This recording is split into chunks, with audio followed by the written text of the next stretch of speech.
Alright, so in our last video we added some fake camera movement that made things look really nice. So since they improved things so much, I think we should add even more camera movement. Um, what I mean by this is that we kind of panned around him. As the car moves, we panned with it, and as he transformed, we panned so that the camera moved up. I'm going to go ahead and change my resolution to quarter so things move faster, or actually half.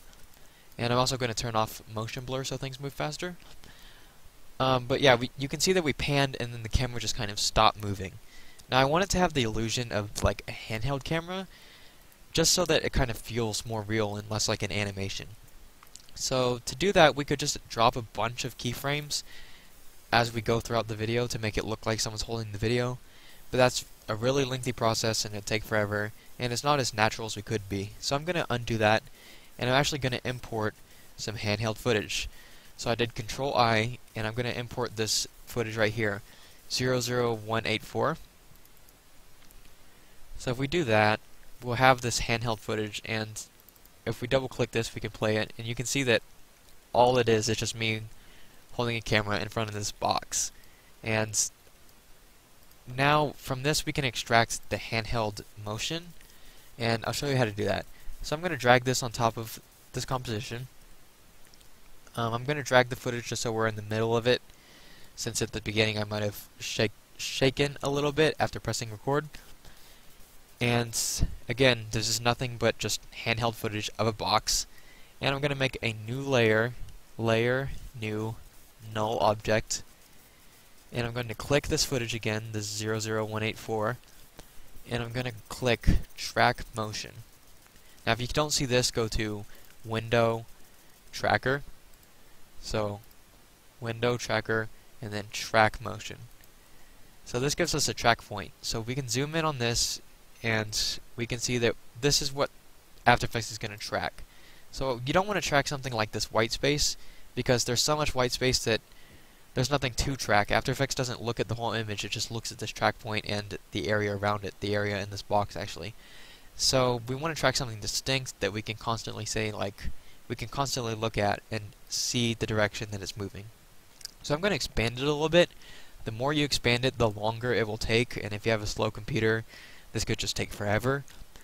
But this is the size I'm going to use. I'm going to just put it on these words, since all these letters they're repeating letters, but it doesn't look like there's any repeating letters like this inside this box.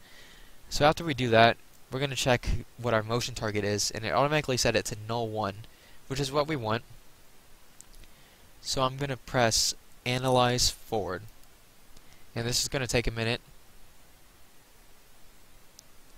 Alright, so once it's tracked about 18 seconds to the video, which is how long our composition is, you can stop it, and then you can press Apply. Press OK on this window, because we want it to apply to both X and Y dimensions.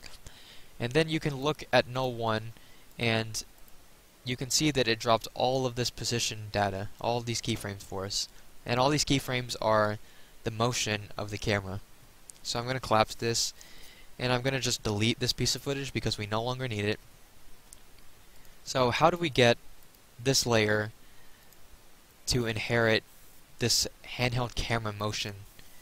To do that, you use this pick whip right here, this little squiggly thing. If you click and hold it, you get this fun little whip, and then you can just drag it onto null 1.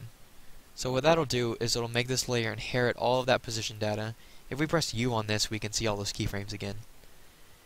And by pick whipping it, we've parented this time remapping layer to null 1. This layer is a child of this layer. So if we play that, we should see not only our manual keyframes, but also all of these keyframes from our motion tracking. So let's check that out.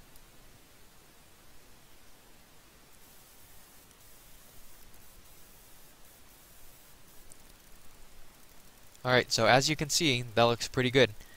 So now we've got not only our manual keyframes, but also we've got this handheld camera data that allows the camera to just stay alive and keep moving even after we manually keyframe it.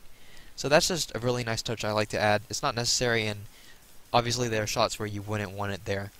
But it's something I've seen a lot, and it's something I really like to add just to make things feel more real, especially in just short little stop motions like this where nothing really happens, things are just standing around. I think it's a really nice touch. And don't forget to turn motion blur back on for this layer. It's barely noticeable, but it's there, especially if you have a quick jerk with your handheld camera motion. And remember, you could use any camera motion you want. So you could film a box or whatever, and you can move the camera in whatever way you want. You could even theoretically move it so that it'll match these manual keyframes we set, and really that would be a lot better than setting manual keyframes. Of course, it'd be a lot harder to get the timing down, but the power of motion tracking is really cool, and I think this is a really cool way to use it. So that's pretty much it for adding camera movement.